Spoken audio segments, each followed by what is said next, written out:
can stop the implementation process. Let me give you one other example, Rory. I remember working with the federal government. So I worked as a financial counselor inside a federal government entity for 3 years, and I helped people with top secret security clearances. So we're talking about very professional people who are on a stable government salary. And one of the requirements for any security clearance holder is your finances are in order. And if they're not, you could actually lose your clearance over it. So at some points, they would actually get sent to me and required to be my me, which, by the way, the body language was like. And so I think there was a couple of things that I learned from that. One is, it's when the body language is closed and they don't want to go, is give them the opportunity to walk away and make that okay with you. That is powerful. Because now, did you come up with that, or did you work with the spy agencies on? Welcome to AFO Wealth Management Forward, a podcast powered by Arrowroot Family Office that's at the intersection of accounting, wealth management, behavioral finance, technology, and entrepreneurship. We help accounting firms and financial advisors grow their practice by going beyond the numbers as we learn from industry leaders and subject matter experts to discover the secret to their success. A podcast that highlights everything from the transformative power of AI to embracing the human-first approach of behavioral finance to help you understand the psychological and emotional relationships to money and meaning. Here is your host, Rory Henry, Director at Arrowroot Family Office and author of Holistic Guide to Wealth Management. She might be lucky. One of our best. I'm so excited. Stop, you guys. Stop. I'm excited to chat with her today. So let me give everybody her introduction. She is a certified financial planner. She is a financial behavior storyteller. She is the president of the Financial Behavioral Keynote Group and a professor at the University of Georgia and Texas Tech. So without further ado, let me introduce our esteemed guest, Dr. Mary Bell Carlson. Dr. Mary Bell, welcome to the podcast. Thanks so much. I appreciate you having me. Yes. Well, thank you for joining Julie and I. Before we get into the financial behavior, the storytelling, all the stuff that we want to talk about, can you give our audience a little bit of background on yourself and the work you do at the Financial Behavioral Keynote Group?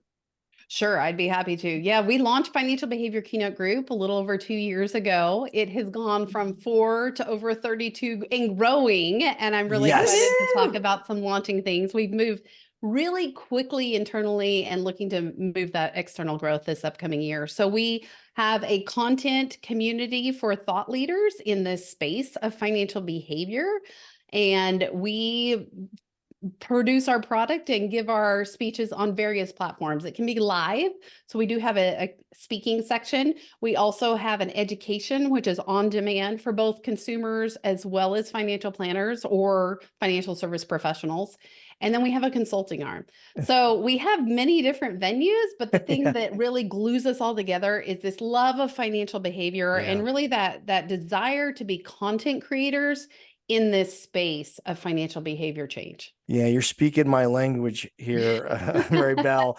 Can you maybe talk about, the work you do and how you're really translating things from that research world and into practice?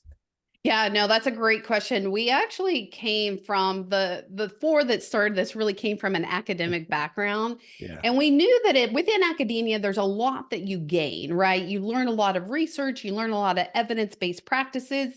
But the problem that I continued to see for decades was academics talk to academics and they speak to other academics. Yeah. I remember specifically being at an event in Washington, D.C., which is where I live.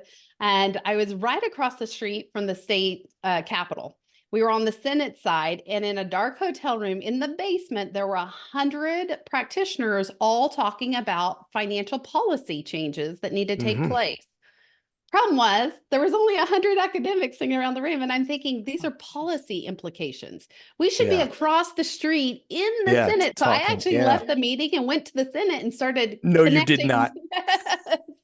Because it drives me nuts to sit there and talk about something when something could actually be implemented. And I feel like that's really where this growth came from. I love academia and I love the rigor and the evidence that it brings forth. but I also see a need for it to break out. And a lot of the past has been, well, come listen to us or come read our research. Well, practitioners are not doing that, or not interested or have time for that. And so what I'm really looking at doing is really merging that gap, and not just from an academic side, but also from a practice side, because we have a lot of practitioners that are out there that are doing great things, but it's Bob's way or Sally's way or whoever's way. And there's no evidence behind what they're doing works. In fact, we won't use any names on this podcast, but on the consumer side, you see that all the time. Those unnamed people that we all know their names that are on these big stages and have these huge platforms, and they say, do it my way because it worked for me. Where's the evidence in that? And so I think that that's the thing that we could really bring about, not just evidence, but evidence-based practices where you're really getting the experience as well as the evidence. And those two combinations are unstoppable. That's what makes it great. But we have to translate that in both ways, right? We have to translate it from a practice side as well as an academic side to really meet in the middle there. And Mary, don't you agree too? And so I get to, I'm one of your people, which I'm so excited about and so honored. And what I love too is I'd like to take even a third step to what you and we all are doing as far as, so the academics, the stats, right? The facts, which we all love those. And then the evidence-based, case studies, if you will. And then take it even a further step to, okay, the support via coaching, via facilitation to, okay, how do you, Joe or Jane, practitioner, advisor, implement this for you specifically with your clients? And so your platform is providing coaching and facilitation so they can really make it customized and specific for their needs. Because as you said so well, this is not cookie cutter at all. It's got to, be broken down so it feels very, and it's weird. The touchy-feely behavior, emotional vulnerability side, as we all know, is hard.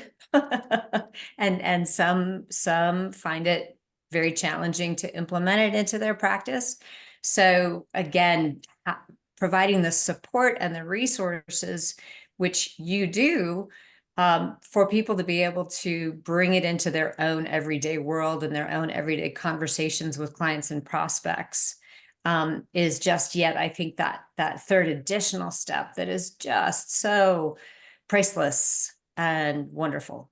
Are you an accountant looking to generate more revenue and secure your future success as automation and artificial intelligence revolutionize the accounting profession? If so, contact us at AFO Wealth Management Forward. We specialize in helping accountants and advisors just like you build a custom brand to pinpoint your optimal clientele, generate highly qualified leads through our data-driven digital marketing, and execute wealth management growth services to bring more value to your firm and your client's life. Our strategic approach to branding, marketing, and wealth management is carefully tailored to attract ideal clients, increase customer retention rates, and cultivate lasting relationships with clients across generations. Visit wealthmanagementforward.com to book your free consultation to find out how you can elevate your practice. So anyway, yeah, I think one of the things, Julie, that I have recognized is the need to make this information entertaining. So that's probably that third element that you were talking about. There's the educational, there's the experience, connected, but that intersection connected with that person. We've all been in meetings before or speeches before that it is so boring that the content might be really rich, but the delivery is so poor that you don't walk away with anything. Yeah. It doesn't connect with your emotions, doesn't get you excited or. Yeah, let's talk about that connecting, because in your LinkedIn profile, Maribel, you have a financial behavior storyteller, and we talk about the power of storytelling and really being able to connect with clients.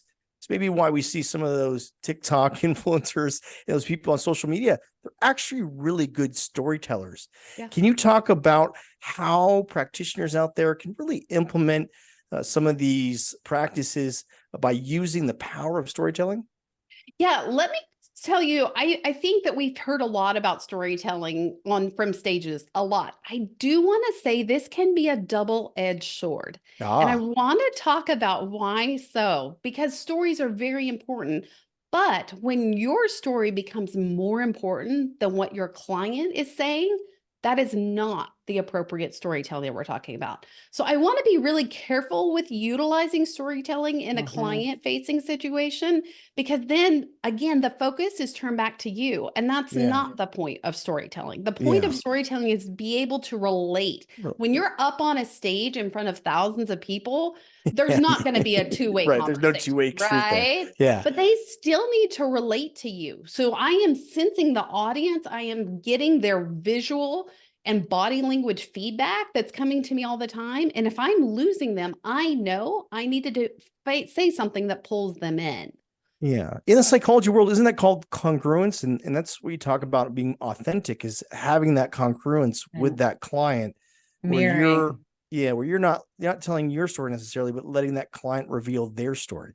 Yeah. So congruence can actually mean another thing. There's a guy that I love that did person-centered therapy. He's really the founder of it. And he comes up with something. I have a presentation that I talk about, and we call it 3 things. We call it acceptance, relate, and connect with the client. There's other psychology words that are much fancier, but I think those 3 are very relatable. Yeah. And so the acceptance is exactly what you're saying, where you're allowing for them to say whatever they need to say. And you not one-upping them. I think sometimes stories can be one-uppers. Right. And so being really careful with that. Let me use an example of a teenager. Any of you that have teenagers, being able to not judge what's going to come out of their mouth. That makes it a safe space. Now, apply that same thought to clients. Allow them to say whatever is really on their mind, make it, like Julie said, that safe space. That's acceptance. Congruence is what you're thinking about, and that is where we're on the same platform. So often as advisors, even the chairs and the desks that we sit in are like this, where we're up here and the client is down here. We are the king of the hill. They're the minions below. Yeah, it's like a judge and a defendant. Congruence is that ability to meet the client on the same level, whether that be the size of your chair, the blocking of the table, those types of things. But it also very well means, you'll see behind me, there are no big fancy degrees. I don't hang those out for other people to relish how smart I am. Yeah. Right? The thing is I want to meet the client where they're at. And if I have, my bodybuilding statue and my degrees on the wall or other things that people just can't relate to, that's going to put a barrier between us. So that's more what I'm seeing in congruence, is how much you can meet the person on the plane, not where you're the one that knows all the answers and they're coming to you with all the questions. But how do we do that? Jargon and using, layman's terms or things that in everyday conversation people will be on the same page with. So is there a way, obviously we talked about, the environment that we're in, Julie just talked about, the jargon, using jargon. Is there other ways that we can set that up for success? Because clients come to us and immediately they obviously think that they have to talk about the finances, right? Or they have to be knowledgeable about the market. So they're coming into that being persuaded into obviously a financial conversation. So is there other ways that we can craft that messaging prior to the meeting or in that first part of that meeting to make them feel more comfortable? Yes, there's actually ways to craft not only the messaging, but even the environment in which they're exposing. And Rory, can I just use you as an example for just a Bloomberg behind me? I know. And I'm not pointing out, I'm just making it a statement, because a lot of advisors do the exact same thing. In the waiting room, they'll have a big television screen just like that, with the same kind of financial jargon going across. There's research done by Dr. John Grable, and Sonia Britt-Luter, who have shown that actually that by itself is a stressful environment specifically for women. And Julie talks about a lot about how you want to make women feel connected. Well, if you've got that stuff scrolling through, their stress level is already high, if not higher than coming to you. We've talked about how people would rather go see their dentist than go to their financial planner. So those small environmental changes, like I said, the chair being at the same level, don't sit behind your table. Make sure that you're communicating with both spouses, not just the male in the conversation. Don't let that dominate. And then just put up, instead of a screen scrolling, make some nice classical background music with a nice fire. Make it a cozy environment. That's Labrador puppies, maybe. Hey, I'd love to see that research come out. That sounds like fun. But just that comfortable environment that allows for another voice to be heard. And I don't want to put it always as the female, because you do have situations where the female is very vocal, but oftentimes you'll find that there is one spouse that's more quiet than the other. And we don't really connect with them. We just kind of push them off to the side because they don't even seem like they're sometimes in the room, like their mind is elsewhere. And so what I think is really important in these conversations is you start to include that, what I call lower power spouse. Because as we include the lower power spouse, and Julie knows this research well, but McKinsey and Company has shown that within 1 year of a spouse dying on the baby boomer generation, which is typically men, that women will be firing their financial advisor because they're the ones that are often kind of pushed off in the corner and not heard. And so that's one of the things, if you're looking at doing legacy planning with clients, you really need to be involving not just the couple, but even the family, even the kids, which, by the way, we all know brings a lot of conflict, brings some hard conversation. And that's the stuff we run from, right? 100%. Yeah. So go ahead, Julie.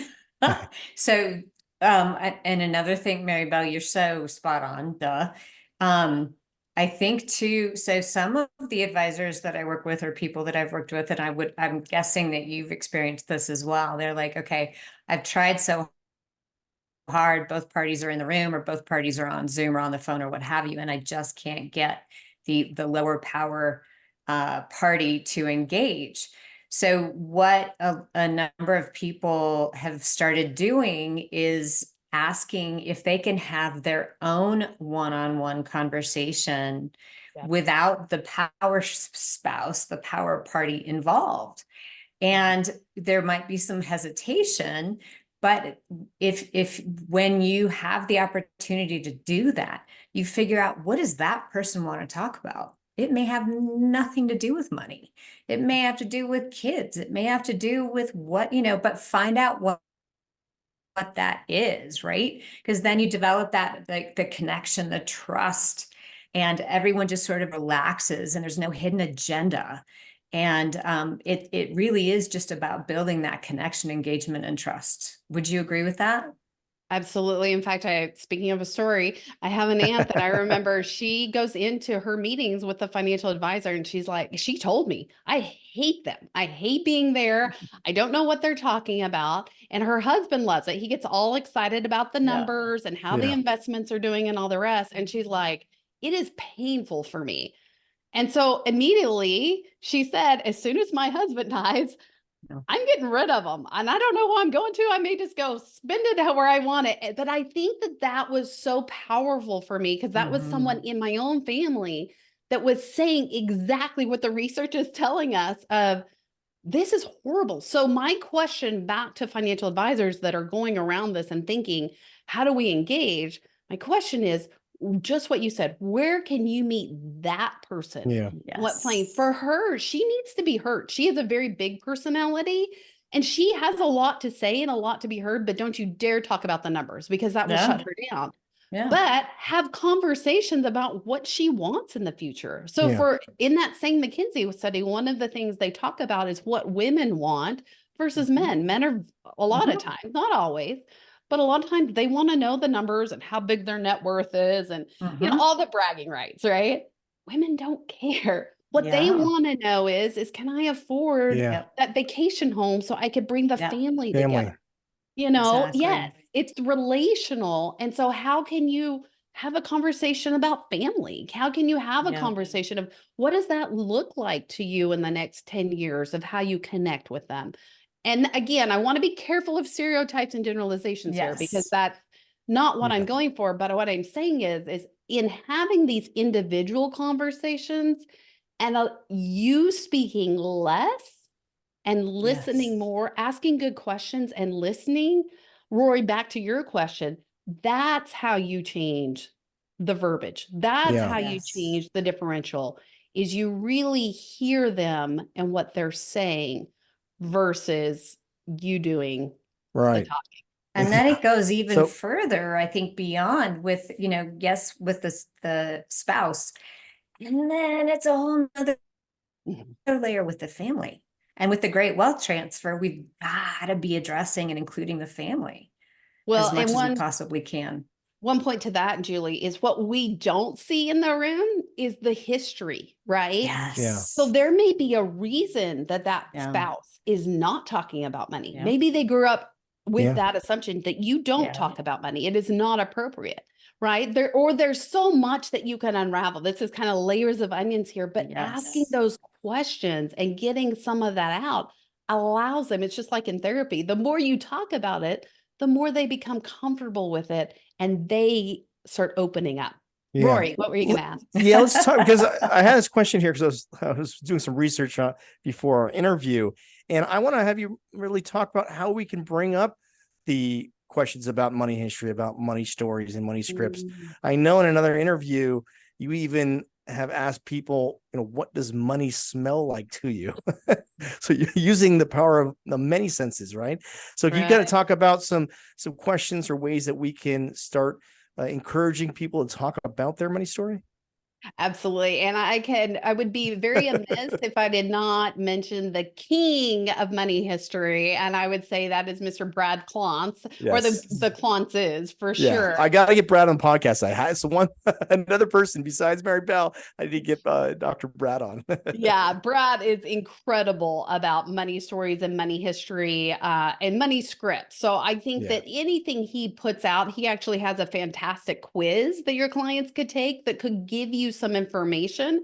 And I'll even do a shout out with data points with Sarah Falah. Yeah, she has a lot of research oriented information that you can give the client before they even walk in your room. So that way you're not going off of just a blank slate. Well, what does money smell like? And they're like, you're a what? What are you doing right now? So utilize those components in it. That will give you informed information to then have a discussion. Often in the corporate environment, we do personality quizzes, and there's so many of them, right? Like, oh, I'm an ENTJ or whatever the cool, or I'm a whatever color number, you name it. That same thing exists in the financial world, is research around money history and money behaviors. And so utilizing that evidence-based information questionnaire will then help propel you. And I really have to take my hat off to Sarah Falah, because then she takes it and says, here's what to ask. After taking that quiz, here's how to have that conversation. And so those things are what I would think is very holistic and well-rounded, where you're not just coming up with it on the fly, because I guarantee I do have to use that how does money smell to you question carefully, but it does make people think. I grew up in West Texas, and when I asked that question in Lubbock, Texas, any guesses what money smells like in Lubbock, Texas? Manure. Yes, Julie. It smells like cattle. It smells like oil and gas and cattle. I was going to say barbecue. No, barbecue. No, that's how they spend their money, is on no, but cattle and oil and gas is how money smells in West Texas when I ask that to most people, because that's where they make their money. Now, that would be different in Pittsburgh or in another country, but I just think that's kind of a fun way to notice. I remember money stinking. Like, that was my first thought, because I was a bank teller. And so I saw the sweatiest, nastiest, most disgusting balls of money, and it would just reek. And so those are great ways to find out, how did you grow up around money? Yeah. And it gets a kind of an interesting conversation going that gives you insight to some of their thoughts. Who they are. Yeah. And what their upbringing was. Yeah, it's so much more interesting than just talking about the numbers. Can we go into maybe some other questions? Because we not only have questions we can ask, like how we ask the questions. So I know I talked to Dr. Christy Archuleta, we joked about the power of pausing. And I said that I was going to start my meetings saying we have a pause appreciation zone. And I'm not very good at it, so good. Dr. Mary Bell. I Actually, like talking. you've gotten a lot better, Rory, since I've known you. Yeah. You're far better than you give yourself credit why? for. Thank you. So, can we talk about not only the power of silence, obviously, but the how we can ask questions as well to really, because framing's a wonderful technique, but really how we can deliver our questioning to our clients. Yeah. I will not pretend to be the well-known expert on this. I have a whole cadre of experts that do a really good job on communication, but I will give you a few tips that I've learned from some of these experts. One of them is go into the meeting prepared. And I don't mean prepared with a 20-page agenda and all these check boxes to go through. What I mean is maybe a 1-page idea or outline of where you anticipate, but be open and adaptable, flexible to letting that change, to letting the clients really, you hearing where they want to go with that. And how do you feel about sending that out ahead of time?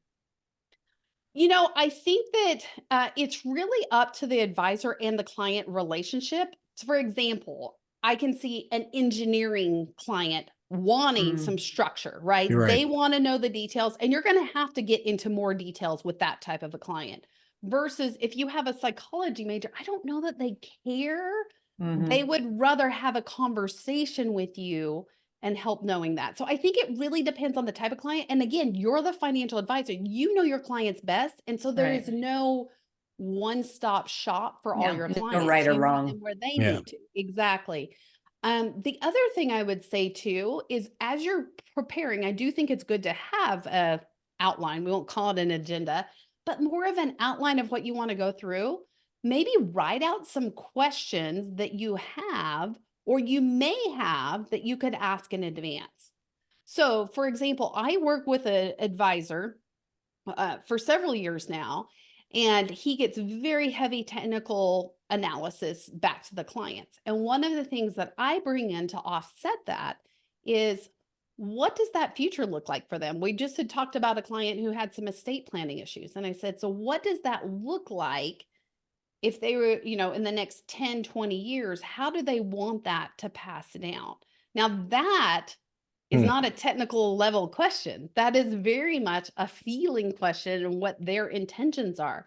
And so even though you may think this is a technical side, make sure your questions are prepared. And let me give you another hint. As you're writing out your questions, do not write questions that are closed-ended. What I mean by closed-ended is, do you like this portfolio? Yes or no? Do you think I did a good job? Yes or no? Right? Like that gives no one any information and it will not elicit a conversation.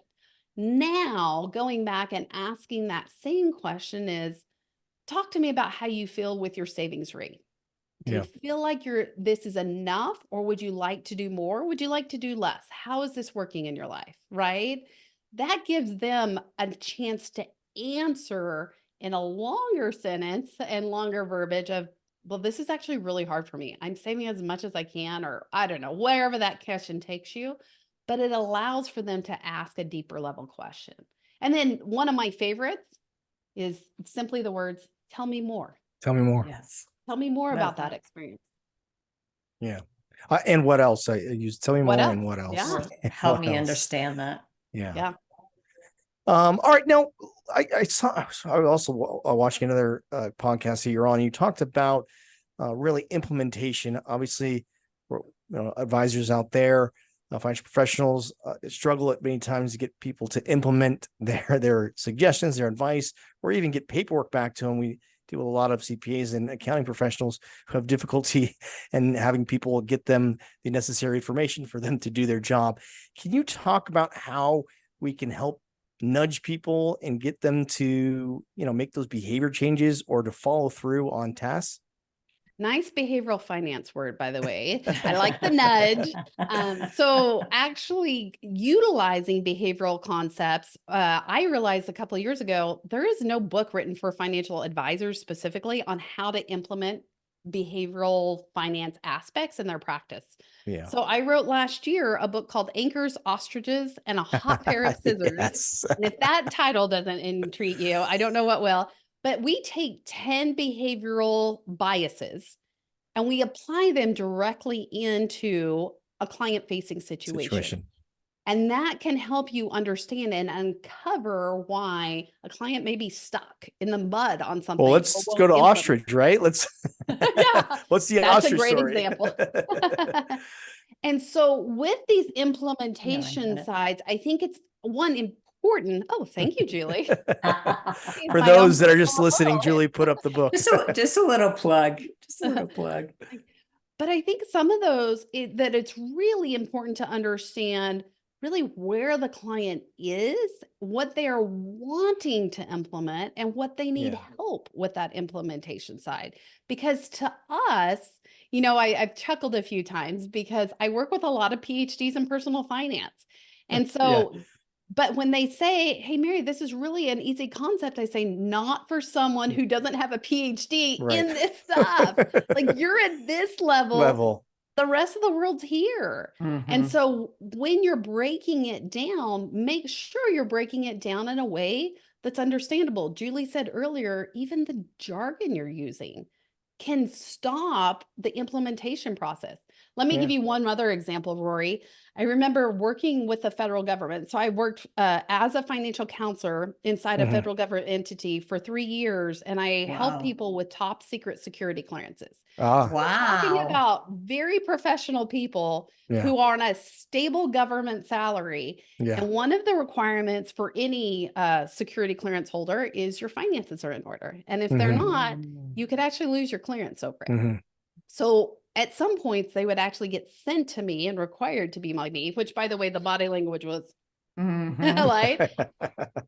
And so I think there was a couple of things that I learned from that. One is, it's when the body language is closed and they don't want to go, is give them the opportunity to walk away and make that okay with you.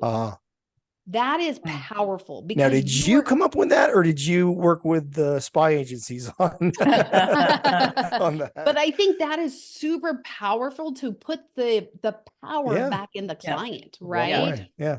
And let them know you don't have to be here. Now, there's consequences to Of those actions, but the other thing I found, in fact, when I first got there, there was I did my financial duty. And I put together this huge intake form that, I don't know, was 3 or 4 pages and asked about their assets and asked about their spending and blah, blah, blah, right? Like all the intake forms that we always ask. And guess what? About a fourth of them even filled it out, and a bunch of appointments got canceled. So I learned from that experience that if I wanted to have a conversation, which is really what I was looking to start with someone, push the paperwork to the side. Do not require, unless you're trying to be very picky with clients and slow down the number of clients you're getting in, remove the paperwork barrier. Because that paperwork is putting a barrier between you and gaining a new client. What you want to start with is a conversation. So yes, you can earn their trust, and that information will come in time, right? But it's important that you don't put that barrier up before you even have a relationship with that person. So I hear what you're saying, and I love, so from the perspective of a financial advisor or a financial professional, we don't want them to leave, right? So we don't, even though we're of course it's their option, their choice to be there, but they're there. So maybe a paradigm shift on that thought is, if they are very closed off, and you can tell, and a lot of times this may be the case either with maybe the lesser power, I'm not quoting you correctly, Mary, but the spouse or the significant other, that's less engaged. And also I see this a lot with the younger generation.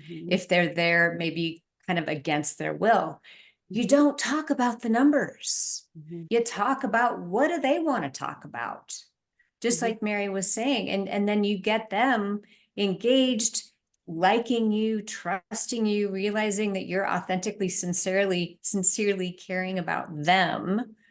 Then you gradually get to the numbers, in time, or not, or you get to the numbers in a different way. Yeah. But it's really, you know, I equate it sometimes to like you're meeting a new friend for a cup of coffee. Yes. Or, you know, something like that. You're just really, truly wanting to get to know them.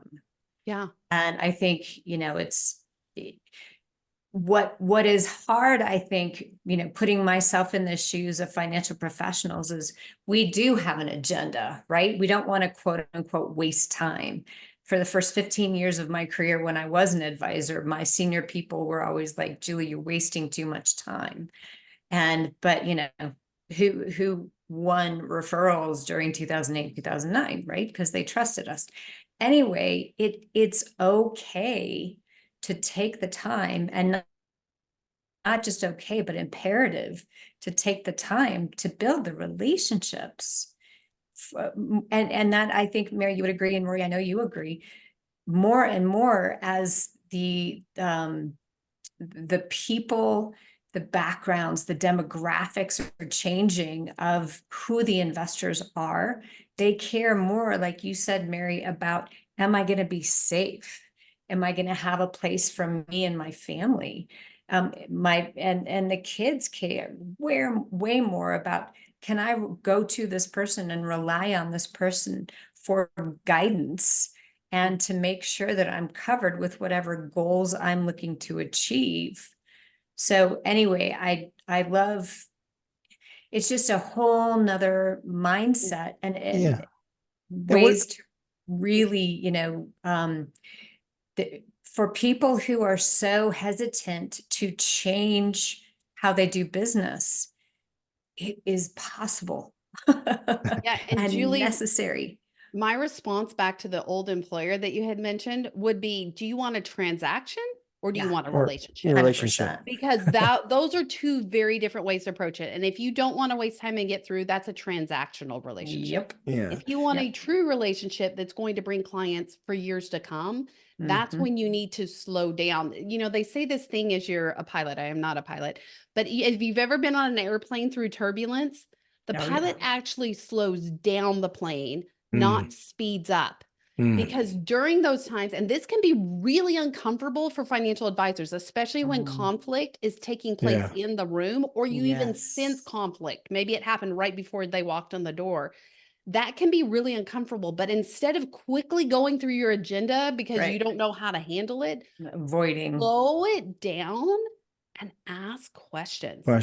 That will help actually stable the airplane and the conversation through that turbulent time, instead of just speeding through it to make it a transaction that you've checked off your box. Yeah. And don't they say that the biggest change is the relationship between that client and the advisor? I think Carl Rogers, you referenced before, is that relationship between the therapist and the patient is the biggest indicator of behavior change. And we can translate that to the work we do with our clients and as a financial professional. Rory, you took the words out of my mouth. Fantastic job. Yes, that is. And I love Carl Rogers, who created person-centered therapy because of that concept. And that's where that idea of acceptance, right? Where we're really listening, non-judgmental, congruence, where we're on the same plane, and really connecting with the client in a way that we typically don't, right? It's usually a handshake. He's taking it to a whole nother level. And he did that in psychology with direct impact. You asked very much earlier, how do you implement something? Well, the way you see behavior change and implementation, true change, is through that way of you hearing and making a better relationship with that client. Yeah. That's going to change behavior quicker than anything else will. Yeah. And so often it's not in the actual words, right? So I mean, it's, you know, we all know the topics of nonverbal communication, and so many people are like, well, Julie, if I'm on Zoom, you know, the nonverbal communication isn't there. Well, due respect, actually it still is, right? You still have tone of voice, you still have facial expressions, you still have eye contact and those things. So it's still paying attention to what's not actually being said, I think is so important. Yeah. Excuse me. I'm finishing up the book, the book, and it's called The Book. I'm finishing up the book, everybody. This is going to be the book.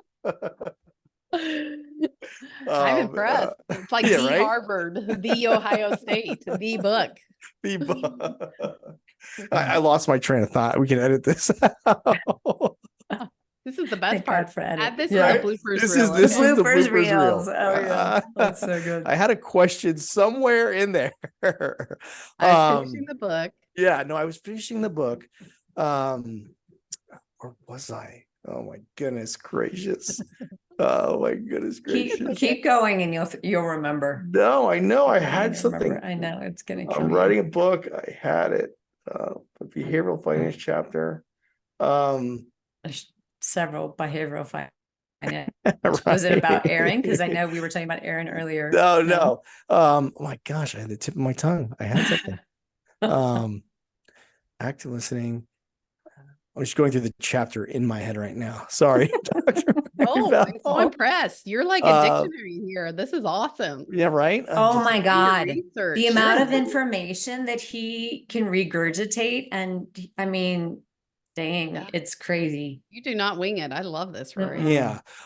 Let's talk about this. Let's talk about getting comfortable with that uncomfortable. Because I think we've talked about the silence that we can use, but really, I think is having advisors be more empathetic and do that active listening. And those moments of breakthrough many times come when you are silent, maybe, or you do ask those questions and push I don't want to say push the client, and maybe guide that client, empower that client, or guide that client to have maybe some of those breakthroughs, that self-discovery.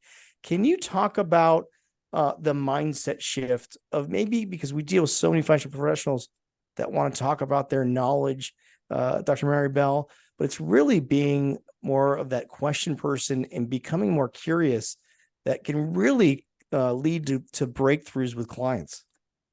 So I think the real question behind all of this is, who is this meeting about? Is it about making you feel better as a financial advisor and how smart you are and how much you know? Or is it truly helping the client? Because if it's really about the client, then you need to hear what's going on in the client's head. Yes, you can read body language and you can interpret, but we're not experts in that area. And you actually need to hear them verbalize it. They need to hear themselves verbalize it sometimes. That's a really powerful tool when you go to a client and say, what are the next steps? And then they verbally tell you what they want to implement. And it seems like, doesn't seem like rocket science, right? But you ask the question, we all struggle with it. Why aren't they implementing this? Well, guess what? It wasn't theirs to implement. They don't own it. And that's so good. It's paramount in these client conversations that you always remember, as the advisor, that you are simply there to help them, to encourage them. You're a guide, you're a friend along the way, but you do not have the expertise around their life. You may have expertise in personal finance. You may know a lot in that area. And yes, you can help them, but their client is the expert in their own lives. And when we switch that and make them the expert and not us, then the whole conversation changes, right? Then I don't need to show off how much I know. You show off how much you care. And did she just freeze? Are you back? You froze for a second. You're back. Sorry, I'm here. Rewind 10 seconds. Yeah.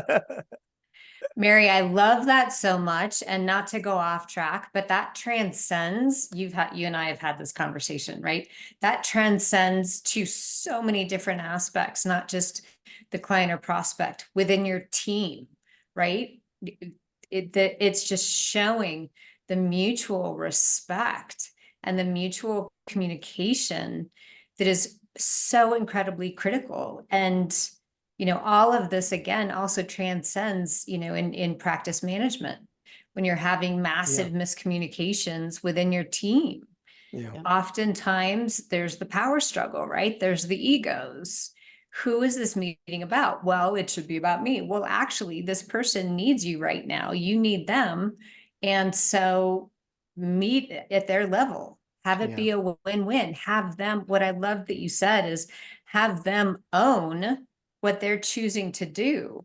Well, if we're having, you know, someone else do something for us and we expect them to own it, have we asked them and asked them their opinion about it, their thoughts about it? Will they buy into it? Do they agree? And is the time frame right? I mean, you know, we could have a whole nother call about just that. Yeah. But I love your point as far as for them to engage, they have to own it, and they have to, and it's our job to have them understand emotionally also why it's important. Yeah. You know, okay, you client or you whomever is saying that this is what you want and this is what you need. So it's my job as the advisor to break it down into pieces that are going to get you there. I can't do it for you. You have to help, you know, we have to do it together. Yeah, absolutely. Julie, this actually reminds me a lot of the community that we are creating inside of FBKG. So this idea of content creators community really excites me because we are taking experts that already know a lot, right? And we're bringing them together. It's this really blue ocean mentality. And think of that with clients. Your clients actually know a ton about their expertise. They just happen to know not quite as much as you know in this one area. So treat the client with that same respect. 100%. I'll go back to that community though. What I have loved about building this community is the fact is it's not about me. In fact, I'm probably the least smartest on the I wish whole you would group. talk more during the calls. The You have so much amazing to offer. part is as we grow together and as we hear each other and we support each other, and just that really the opportunities that exist for all helps everyone. It's the rising tides rise all boats. Yeah. Concept. And I think that's really important when you're talking in relational terms, regardless of how smart or not smart, that part doesn't matter. Know that it's not about you. It's about them, whether it's one or two people or a whole community. Yeah. And it's abundance mindset, like you're saying. And I think that leads into the whole behavioral finance, holistic planning, et cetera. It's an abundant mindset. Yeah. And, you know, speaking of an abundance mindset, I know that's tough to do when we're trying to all develop next-gen talent, get next-gen talent on board. You're a professor, you work at colleges here, Mary Bell. You know, we want to obviously, you know, help the client. I mean, help younger professionals out. What are you seeing, you know, from the front lines there with that younger generation? You know, what is their outlook? What are they looking for? You know, what are they gravitating towards when it comes to working in the workforce? Oh, Rory, thank you for asking. That's a great question. And can we please have a part 2 to just talk about that? Right? So important. So important. And I will say one of Kayla Brown has some amazing statistic with New Planner Recruiting. He has some amazing statistics on specifically what they're looking for in terms of benefits packages and incentives and all the rest. But I'll go into what I think I've seen from my university perspective is that I think they're looking for engagement, but also to have, let me say that correctly, to blooper. Engagement. To create their own path. Yeah. For their own path for success. And I really see a lot of individualism that they're saying, I want to be seen for me. I want to see authentic. I've got specific skills that I can bring. Let me shine in that. And let me give you a couple of quick examples. I remember coming straight out of grad school. Here's the storyteller, right? Yeah. I remember coming straight out of grad school and moving here, or actually getting a one-way ticket to Washington, D.C., knowing 2 people in the whole city. And I would go to these interviews and say, do you know of any opportunities? And they would be like, well, I don't know of anything job specific, but I know these 2 people. And it just kind of morphed into eventually knocking on what I thought was the local FPA chapter, turned out to be FPA's lobbying arm here in DC. And ended up working working for them for the first 3 years after grad school. So my Wow. first job after grad school of getting a financial planning out of financial planning was tax, retirement, and financial education. I was literally in the Treasury's gold room. I'd be Wow. on the Senate talking to legislators and encouraging them to pass the egg share provisions. Like, That's it was incredible. not the charted path that most people take. Mhm. And yet, what was interesting, when it came time, I passed my CFP, I was getting my work experience, and they said, this does not count. And I thought, but I'm seeing What? the I'm legislation literally changing. helping make the legislation for false. this. And they're like, but you're not Wait, working. who? It's with the Oh my CFP. gosh, that's so short-sighted. So one of the things that I'm seeing, and that of course is big structural change that I Yeah. think we need to be open. I hear a lot of statements towards, we want a more diversified workforce. We want more women. We want more first generation college students. We want more ethnic diversity. Well, great. Meet them where they're at. I've just come off of Yes. a 10-year period of raising children. The last 5 years, I have been boots on the ground raising my kids. Mhm. Sometimes that means that getting my CE credits is actually really hard. And so there needs to Absolutely. be various ways for people to get that, especially if we want a diversified profession. And that's what I'm really hearing from this younger generation is, I Mhm. want a place to. in financial planning. I Mhm. want to, I have the ability to set the bar high. No one's asking for a lower bar or an Right, exception. right. But Yeah. what we're saying is, Right. you need to also understand that we didn't come from the same privileged background Yeah. that a lot of us have already gone through. I take students out to South Africa on an experience that talks about conflict and forgiveness and reconciliation, all this really hard stuff. And guess what? The thing we walk away with is gratitude. And I recognize every time I leave that country how privileged I am. And so it really helps to walk a mile in someone else's shoes and Yes. Oh understand my where they're gosh. coming from. Yeah. And I would say that's very true for this up and coming generation. As you're looking to Yes. hire, it doesn't mean that they're wrong, you're right, all the stuff that we hear. Well, they're entitled, they have It's high crap. expectations, Just all different. that stuff. It's different. But find Meet them where they're at. someone who has a Yep. passion. That's what Yeah. I've always told students. Mhm. You follow your passion. If you look at my windy, crazy route, I've worked in the Pentagon, I've worked at the CIA, I've worked at Yeah. places that That's do not make crazy. any sense on paper. Yeah. But for me, it has been the right path along my way of helping advance the profession. And I think we need So true. more of those More. very passionate people that are Yeah. wanting to change the world. And yet we sometimes stifle it Yep. when we put up all the Because we're- protocol and policy. And say, Yeah. you have to do it this way or you're not a Yes. financial planner. Yeah, I'm So- writing an article and some content right now for FBKG, as you know, Mary. And two things have come up that are just heartbreaking. So Cerulli and Kitsis have both come out in the last couple of months with reports that show how women and minorities as new financial professionals are, it uses the word failing.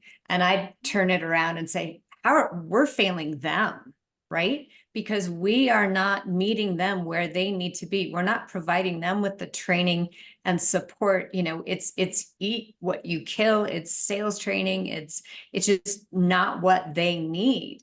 And the irony is, yes, we need, diversity and we need this and we need that. Yet we're not creating and we're not facilitating the environments and the cultures that those people are needing and wanting. So they're ditching the industry and going and finding something else. Absolutely. So, I mean, Mary, you were so penetration accurate. and too much leakage coming Yes, out and of that because attrition. we do. And Yeah, that's they're one like, of the things "Forget it." I've sat down with so many students that said, and I told them, you have a place. It just doesn't fit the mold. So you're trying to fit a square peg in a round Around hole. hall. hang in there, Yeah. carve your path. And yet it really takes them holding on with both hands, and we lose a lot that way. I will say, I'll share a quick story. I worked with a big company, which will go unnamed, and a school for a long time that had a lot of first generation college students. And I remember this company hiring a lot of our students, and someone said to me in passing, well, your students won't pass the exam, or something that was very flippant. And I remember being very concerned about that statement. And so I went to this woman's boss at this large company and I said, are you seeing this? Because that's a very concerning thing to me. And she said, actually, I am not. It's not about just passing the exam, because these students do pass the exam. It may not be on the first time. Smart. I didn't pass my exam on the first time. I didn't either. And you need to give people that space and ability. She said, one of the things that we do see with these first generation college students that we don't have elsewhere is they are hard workers. Because a lot of times they didn't have someone paying for their college. Yep.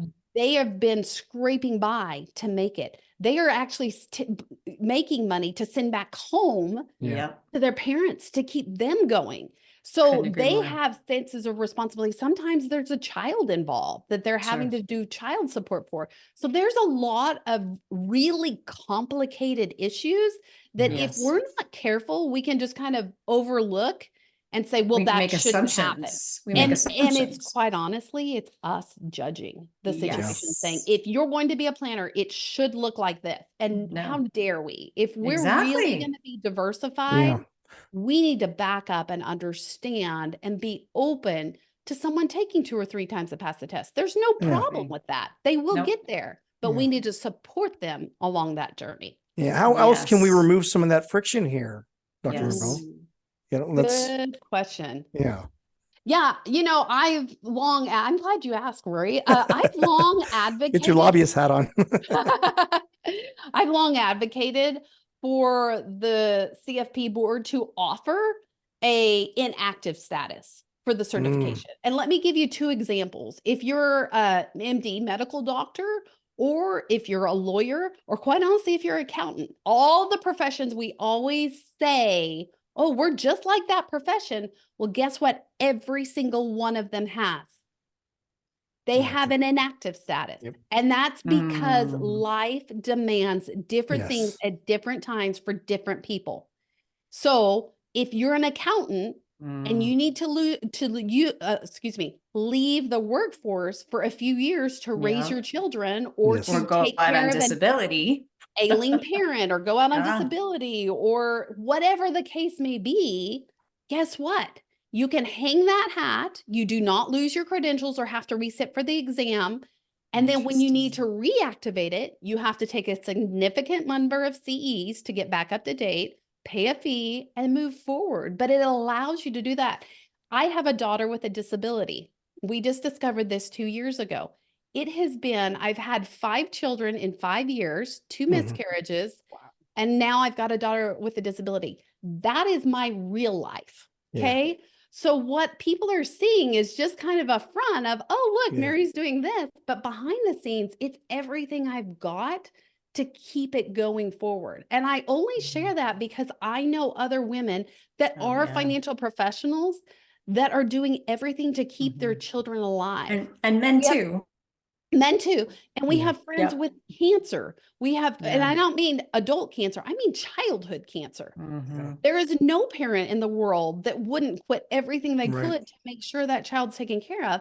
And yet we don't make it possible for them because there's still a $400 or $500 certification fee every year, which by the way, when you're paying for medical bills, that's just another bill that you don't have and you're not working. And then secondly, it doesn't make it accessible to those who do have real life circumstances and caretaking needs to be able to do it. So that has been a big thing for me because I think it's so important, and we lose people. We lose people to that, especially women and especially first generation or diversified client or planners, because that's reality for us. Yeah. Absolutely. I think you need to start the policy behavior keynote group next year, Dr. Mary Bell. Rory, you asked the I'll help question with with that. a wide open I door. love it. I love it. Those open-ended questions. All right. Well, I think we're out of time here. Thank you so much, Dr. Mary Bell, for coming on and So sharing good. your wisdom with our audience. If people want to learn more about the FPKG, what's the best way to do so? You bet. Go to keynote.financial and you can find everything there. We have an online platform for learning education, so get all your CEs. We also opened up a community recently. We'd love for you, if you're a content creator, for you to join us, and you can reach out for our keynote speaking and consulting services. I love it. I'm going to join. Do it. We'd love it. Better. Podcasting is great. Right. All right. Thank you so much, Dr. Mary Bell. Thank you so much, Julie. And Thank we'll you. do This this has been again, hopefully in about 6 amazing. months. Yeah. Love it. Cool. Woohoo. Thank you. And we'll see it shift. Yes. All opinions expressed by Rob Santos and Rory Henry on this website podcast interview are solely their opinions and do not reflect the opinions of Arrowroot Family Office LLC or their parent company or affiliates, and may have been previously disseminated on television, radio, internet, or another medium. You should not treat any opinion expressed by anyone as a specific inducement to make a particular investment or follow a particular strategy, but only as an expression of their opinions. Past performance is not indicative of future results.